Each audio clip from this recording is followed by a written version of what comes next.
Assalamualaikum warahmatullahi wabarakatuh. Perkenalkan nama saya Zelvi Filaiza dengan NIM 2410802021. Jadi di sini untuk kesempatan kali ini saya akan membahas mempresentasikan terkait dengan analisis tingkat kesehatan dari PT Bank Sinhan Indonesia pada tahun 2025 dengan menggunakan metode regresi. Saya akan membahas produk dan jasa perusahaannya. Terus kesesuaian kondisi perusahaan ini dengan hasil yang saya amati, bukti yang mendukung, serta keputusan yang saya akan ambil apabila saya ini akan menjadi CFO pada perusahaan tersebut. Baik, kita lanjut untuk yang pertama, yaitu kita akan membahas tentang proses profil PT Bank Sinhan Indonesia. Jadi PT Bank Sinhan Indonesia ini merupakan bagian dari Sinhan Financial Group atau salah satu grup eh, keuangan terbesar di Korea Selatan. Jadi PT Bank Sinhan Indonesia ini itu merupakan bank yang berada di bawah naungan di bawah naungan Sinhan Financial Group ini. Jadi bank ini itu bergerak dalam bidang jasa keuangan dan mereka juga akan menyediakan berbagai layanan perbankan untuk nasabah individu maupun korporasi. Seiringnya perkembangan teknologi, makin sekarang, Bank Indonesia ini juga terus melakukan transformasi digital untuk meningkatkan kualitas layanan dan memperluas akses nasabah terhadap produk perbankan dari PT Bank Sinhan Indonesia tersebut. Baik, kita lanjut, yaitu ada produk dan layanan dari PT Bank Sinar Indonesia ini itu. Nah, yang pertama itu ada produk simpanan, ada tabungan, giro, deposito, dan ESG deposito. Nah, untuk yang kedua ini ada produk pembiayaan, yaitu ada kredit korporasi dan kredit konsumer. Dan yang ketiga ada layanan digital, ini ada Sinansol, Kris, Bifast, dan Internet Banking. Dari hasil pengamatan tersebut itu, saya melihat bahwa Bank Sinar Indonesia ini sebenarnya tidak fokus pada layanan perbankan konvensionalnya saja, tetapi mereka juga aktif dalam mengembangkan layanan digital untuk meningkatkan kenyamanan para nasabah dan para nasabah ini merasakan kemudahan dalam transaksinya tersebut. Ya.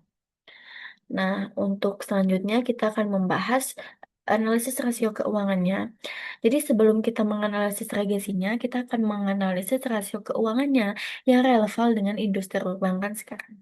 Nah, yang pertama ada rasio likuiditas, yaitu loan to deposit ratio-nya atau LDR-nya itu sebesar 124,89%.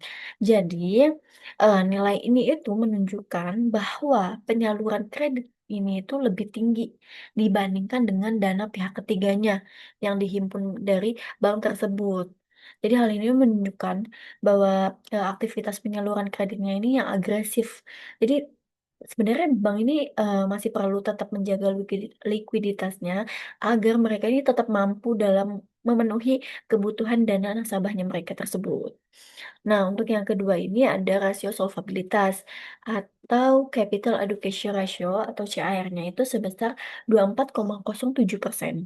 Jadi nilai ini itu menunjukkan bahwa Bank Sinar Indonesia itu memiliki modal yang sangat kuat dan jauh di atas ketentuan minimum regulatornya. Dan yang ketiga ada rasio profitabilitasnya. Untuk ROA-nya itu 1,17%. Ini tuh menunjukkan bahwa bank ini tuh aset perusahaannya ini mampu menghasilkan laba yang cukup baik. Dan yang keduanya ada ROE itu sebesar 4,78%.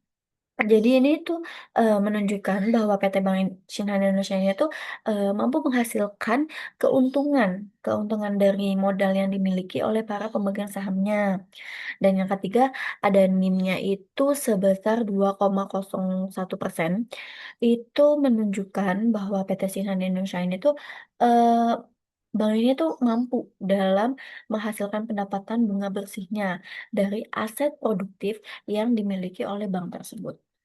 Jadi secara umumnya itu rasio-rasio ini tuh menunjukkan bahwa kondisi Bank Sinan Indonesia ini tuh berada dalam kondisi yang cukup baik dan menjadi dasar dalam menganalisis kesehatan banknya ini menggunakan metode regresi yang akan nantinya kita bahas.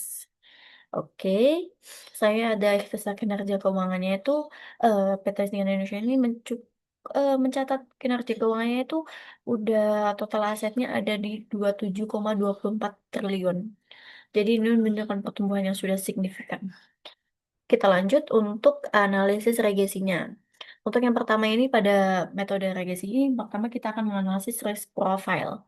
Jadi untuk penilaian ini tuh kita dilihat dari NPL-nya itu di PT Bank Indonesia itu ada di 2,15%.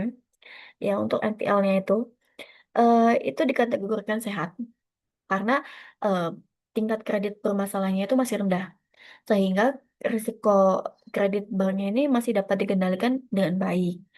Dan yang kedua itu untuk LDR-nya itu ada di 124,89%.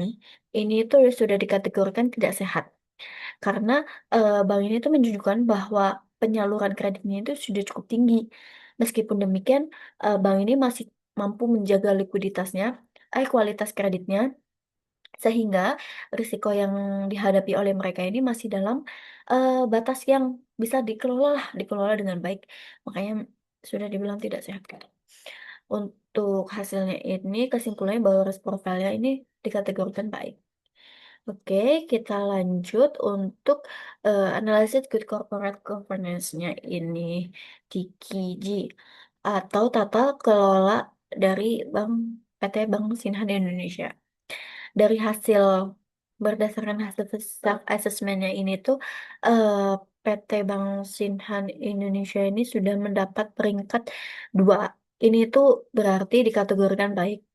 Ini hal ini tuh menunjukkan bahwa bahwa si perusahaan bank ini itu telah menerapkan sistem transparansi, akuntabilitas, tanggung jawab, independensi, dan kewajarannya ini sudah baik. Selain itu, dari penerapan manajemen risikonya dan sistem pengendalian internalnya juga ini sudah berjalan dengan baik, sehingga mereka ini mendukung operasional perusahaannya ini secara sehat. Oleh karena itu, oleh aspek GC, GCG-nya ini sudah dikategorikan dengan baik karena mendapat peringkat komposit 2. Baik, kita akan melanjutkan analisis earnings atau jadi untuk aspek yang ketiga ini itu atau kemampuan earnings atau kemampuan perusahaan ini dalam menghasilkan labanya. Jadi kan tadi kita jelasin bahwa ROE-nya itu ada di ROE maaf. Untuk kerahnya ada di 1,17%. Dan itu menunjukkan bahwa aset si bank ini itu mampu menghasilkan laba secara efektif. Nah, untuk ROE-nya ini kan ada di 4,78% nih. Ini tuh menunjukkan bahwa si bank ini tuh eh, sudah menghasilkan keuntungan dari modalnya itu yang dimiliki para sahamnya. Dan yang ketiganya itu ada di eh, NIM-nya kan tadi ada di 2,01 ya yang di slide yang sebelumnya. Itu kan menunjukkan bahwa bank ini itu sudah memperoleh pendapatan bunga bersihnya dari kegiatan operasionalnya tersebut. Dan yang ketiga, maaf, yang untuk keempatnya itu ada Bopo. Ini yang ada di 84, ini 18%. Ini tuh menunjukkan bahwa bank perusahaan tersebut ini eh, sudah cukup efisien karena biaya operasionalnya ini masih berada pada tingkat yang terkendalinya gitu. Dan selain itu juga laba PT Bank Indonesia ini juga men- untuk laba bersihnya untuk mencapai ada di 229,813 miliar. Ini menunjukkan bahwa adanya pertumbuhan profitabilitasnya itu semakin bertambah. Berdasarkan hasil tersebut ini tuh aspek earningsnya itu dikategorikan dengan baik. Baik. Selanjutnya kita akan menganalisis kapitalnya. Untuk kapitalnya atau permodalannya ini itu PT Bank Indonesia ini itu memiliki CAR atau capital adequacy ratio-nya itu ada di 24,07%. Nilai ini tuh menunjukkan bahwa si perusahaan atau bank tersebut ini memiliki kemampuan permodalan yang sangat kuat dan mampu menyerap berbagai risiko yang mungkin muncul dalam kegiatan operasionalnya gitu. Dengan modal yang kuat, perusahaan ini memiliki ruang yang lebih besar untuk melakukan ekspansi bisnis dan menjaga stabilitas keuangannya. Nah, oleh karena itu, untuk kapitalnya ini kita kategorikan sangat baik. Oke. Nah, kita dapat simpulkan kan berdasarkan hasil regesinya yang tadi, itu kita bisa melihat untuk risk profile-nya ini baik, GCG-nya ada di peringkat 2, earnings-nya baik, kapitalnya sangat baik.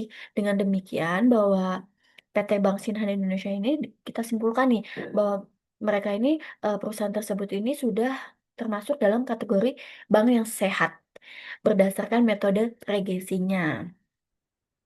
Baik, kita akan melanjutkan untuk kesesuaian kondisi perusahaan. Jadi, eh, apakah kondisi perusahaan ini itu sudah sesuai dengan yang saya amati? Itu sebenarnya menurut saya bahwa kondisi perusahaan yang tercermin dalam laporan keuangan ini sudah sesuai dengan kondisi yang saya amati. Hal ini itu terlihat dari pertumbuhan laba perusahaannya itu eh, bisa dilihat dari laba perusahaannya. Terus peningkatan asetnya, serta pengembangan berbagai produk dan layanan digitalnya ini yang terus dilakukan oleh PT Bank Sinan tersebut.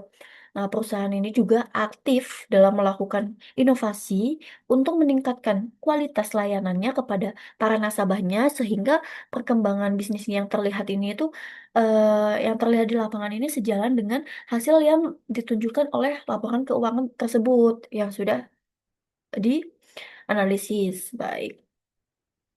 Ini ada beberapa bukti yang mendukung. Ini yang pertama itu ada Sinhan. Perusahaan ini tuh Sinansol atau dan Kris Development. Jadi perusahaan ini terus mengembangkan layanan digital seperti itu Sinansol dan Kris Development. Nah, untuk yang kedua ini perusahaan ini menghadirkan produk ESG Deposito yang menunjukkan komitmen terhadap keuangan berlanjut. Nah, ini ada beberapa bukti yang mendukungnya. Kita bisa lihat di sini. Dan bukti-bukti tersebut itu menunjukkan bahwa Bank Sinhan Indonesia ini tuh merupakan kondisi perusahaannya ini yang baik.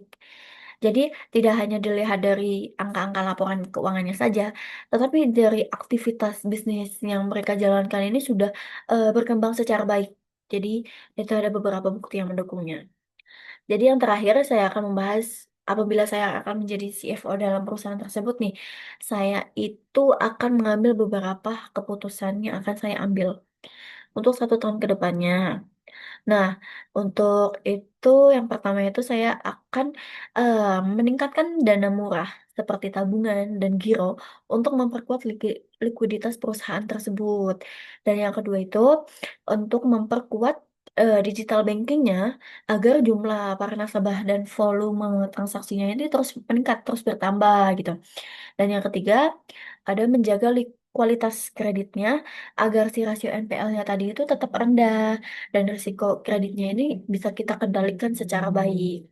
Dan yang terakhir itu ada mengembangkan produk berbasis ESG itu karena ESG ini memiliki potensi pertumbuhan yang cukup besar di nantinya di masa depan yang akan datang gitu.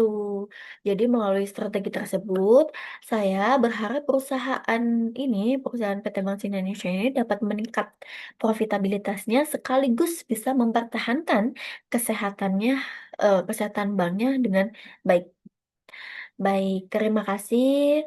Itu ada presentasi hasil dari analisis metode regresi dari PT Bank Sinhan Indonesia pada tahun 2025 berada dalam kondisi yang sehat. Jadi untuk hal ini didukung oleh kualitas kreditnya, tata kelola perusahaannya yang baik, kemampuan menghasilkan labanya ini terus meningkat, serta modalnya ini juga mereka sangat kuat. Tuh. Jadi cukup sekian presentasi yang dapat saya sampaikan. Untuk kurang lebihnya saya memohon maaf. Saya Zialfi Bileza. Terima kasih atas perhatiannya. Wassalamualaikum warahmatullahi wabarakatuh.